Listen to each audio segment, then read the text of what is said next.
Hello and welcome. In this video, we'll be covering linear regression. You don't need to know any linear algebra to understand topics in linear regression. This high-level introduction will give you enough background information on linear regression to be able to use it effectively on your own problems. So, let's get started. Let's take a look at this data set.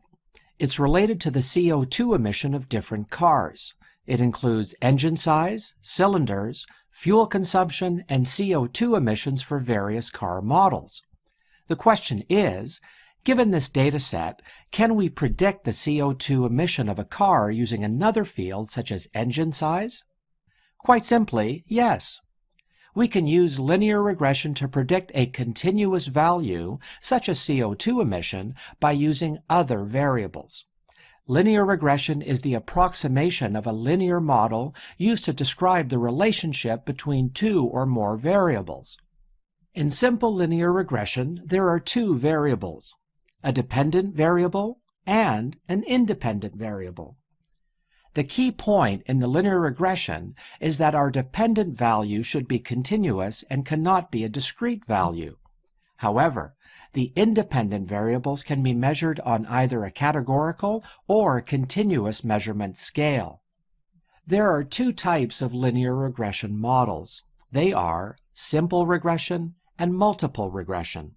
Simple linear regression is when one independent variable is used to estimate a dependent variable. For example, predicting CO2 emission using the engine size variable. When more than one independent variable is present, the process is called multiple linear regression. For example, predicting CO2 emission using engine size and cylinders of cars. Our focus in this video is on simple linear regression. Now, let's see how linear regression works. Okay, so let's look at our data set again. To understand linear regression, we can plot our variables here. We show engine size as an independent variable and emission as the target value that we would like to predict. A scatter plot clearly shows the relation between variables where changes in one variable explain or possibly cause changes in the other variable. Also, it indicates that these variables are linearly related.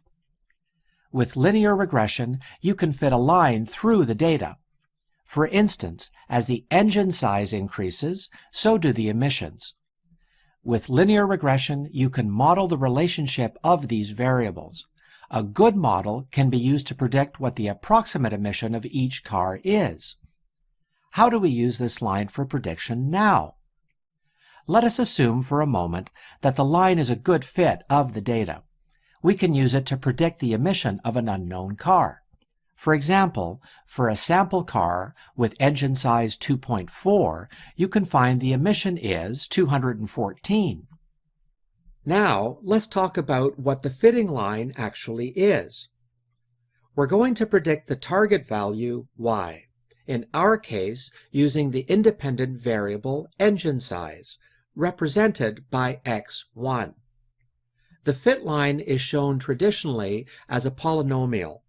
In a simple regression problem, a single x, the form of the model would be theta 0 plus theta 1 x1. In this equation, y hat is the dependent variable or the predicted value, and x1 is the independent variable. Theta 0 and theta 1 are the parameters of the line that we must adjust.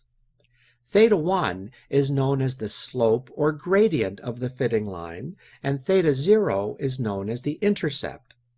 Theta 0 and theta 1 are also called the coefficients of the linear equation. You can interpret this equation as y hat being a function of x1 or y hat being dependent of x1. Now the questions are, how would you draw a line through the points? And how do you determine which line fits best? Linear regression estimates the coefficients of the line. This means we must calculate theta 0 and theta 1 to find the best line to fit the data. This line would best estimate the emission of the unknown data points. Let's see how we can find this line, or to be more precise, how we can adjust the parameters to make the line the best fit for the data. For a moment, let's assume we've already found the best fit line for our data. Now, let's go through all the points and check how well they align with this line. Best fit here means that if we have, for instance, a car with engine size X1 equals 5.4 and actual CO2 equals 250, its CO2 should be predicted very close to the actual value, which is Y equals 250 based on historical data. But if we use the fit line, or better to say, using our polynomial with known parameters to predict the CO2 emission, it will return y hat equals 340. Now, if you compare the actual value of the emission of the car with what we've predicted using our model, you will find out that we have a 90-unit error. This means our prediction line is not accurate. This error is also called the residual error. So, we can say the error is the distance from the data point to the fitted regression line. The mean of all residual errors shows how poorly the line fits with the whole data set. Mathematically, it can be shown by the equation mean squared error, shown as MSE. Our objective is to find a line where the mean of all these errors is minimized. In other words, the mean error of the prediction using the fit line should be minimized.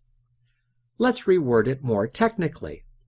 The objective of linear regression is to minimize this MSE equation, and to minimize it, we should find the best parameters theta 0 and theta 1. Now, the question is how to find theta 0 and theta 1 in such a way that it minimizes this error. How can we find such a perfect line? Or, said another way, how should we find the best parameters for our line? Should we move the line a lot randomly and calculate the MSE value every time and choose the minimum one? Not really. Actually, we have two options here.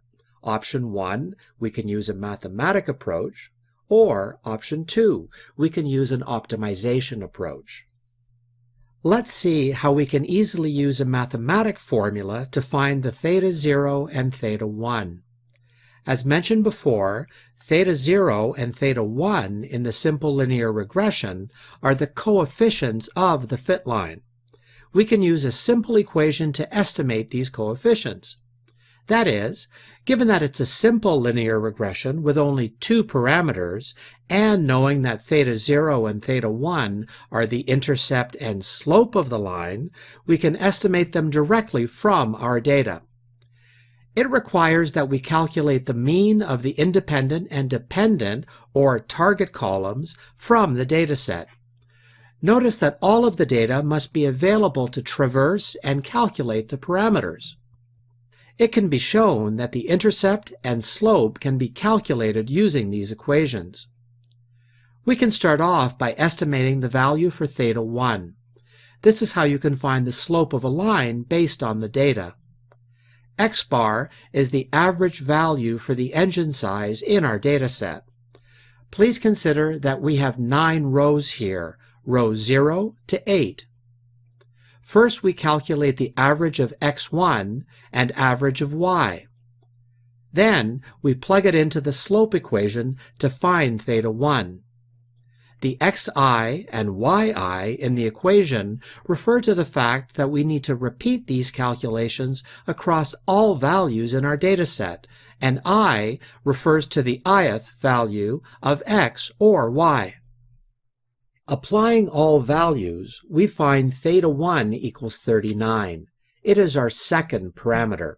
It is used to calculate the first parameter, which is the intercept of the line. Now, we can plug theta 1 into the line equation to find theta 0. It is easily calculated that theta 0 equals 125.74. So, these are the two parameters for the line. where theta 0 is also called the bias coefficient and theta 1 is the coefficient for the CO2 emission column. As a side note, you really don't need to remember the formula for calculating these parameters, as most of the libraries used for machine learning in Python, R, and Scala can easily find these parameters for you, but it's always good to understand how it works. Now, we can write down the polynomial of the line. So, we know how to find the best fit for our data and its equation. Now the question is, how can we use it to predict the emission of a new car based on its engine size? After we found the parameters of the linear equation, making predictions is as simple as solving the equation for a specific set of inputs. Imagine we are predicting CO2 emission, or Y, from engine size, or X, for the automobile in record number 9. Our linear regression model representation for this problem would be y hat equals theta 0 plus theta 1 x1. Or, if we map it to our data set, it would be CO2 emission equals theta 0 plus theta 1 engine size. As we saw, we can find theta 0, theta 1 using the equations that we just talked about. Once found, we can plug in the equation of the linear model. For example, let's use theta 0 equals 125 and theta 1 equals 39. So we can rewrite the linear model as CO2 emission equals 125 plus 39 engine size. Now, let's plug in the 9th row of our data set and calculate the CO2 emission for a car with an engine size of 2.4. So, CO2 emission equals 125 plus 39 times 2.4. Therefore, we can predict that the CO2 emission for this specific car would be 218.6. Let's talk a bit about why linear regression is so useful. Quite simply, it is the most basic regression to use and understand.